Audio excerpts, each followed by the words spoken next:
Baik, hari ini kita belajar mengangkat kasus yang baru saja selesai, yaitu tentang kasus Mario Dendi. Kasus ini karena juga melibatkan anak, jadi tadi teman Anda katakan anak yang berkonflik dengan hukum.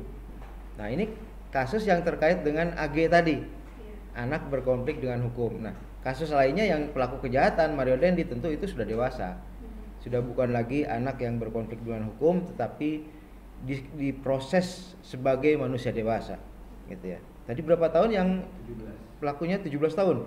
Enggak. Marionya. Enggak, Marionya itu di hukumannya 20. Tadi berapa? 12. 12 tahun ya. Dan denda. Oke, dan denda sekian ya. Oke, jadi saya kira kasus yang cukup menarik karena di sini melibatkan juga kode etik jurnalistik. Bagaimana wartawan, terutama di awal-awal, itu terlihat melanggar, memang melanggar karena memperlihatkan kekerasannya, kemudian memperlihatkan anaknya, informasi tentang anak pelaku, anak yang melakukan kejahatan, dimana sebenarnya meskipun seseorang itu pelaku kejahatan, tapi kalau masih tergolong anak-anak maka dia harus tetap dilindungi informasinya, gitu ya.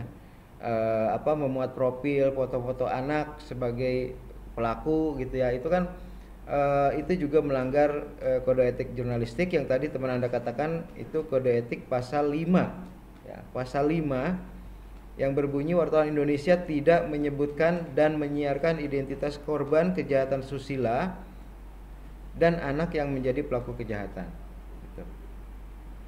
Pasal 5. Selain tentu saja tadi juga disinggung pasal 3 juga, pemberitaan terkait tindak pidana. Wartawan harus melakukan praduga tak bersalah, tadi saya katakan itu. Nah, di awal-awal kasus itu seolah-olah tidak ada prinsip praduga tak bersalah itu, meskipun pada akhirnya diketahui bahwa benar si Mario itu bersalah, AG juga bersalah, gitu ya. AG juga bersalah, gitu. Nah, tetapi di awal-awal sebelum itu diputuskan di pengadilan seharusnya memang dilindungi oleh asas praduga tak bersalah ya, prinsip tidak menghakimi seseorang sebagai bersalah sebelum ada putusan pengadilan yang berkekuatan hukum tetap, gitu. Jadi hari ini kita mengangkat kasus tentang itu namanya perundungan atau kekerasan ya. Ya, perundungan ya kekerasan memang, ya kan? Tapi itu bukan hanya perundungan mungkin, tapi udah tindak pidana, apa istilahnya, penyiksaan atau apa ya, penyiksaan ya.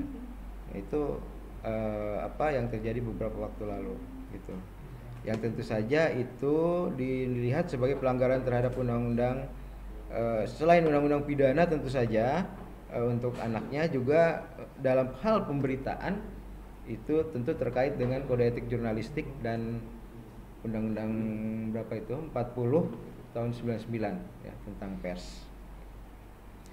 Oke, ada yang ingin tanyakan terkait dengan kode etik jurnalistik, terkait dengan undang-undang pers, ya? Kalau ada silakan.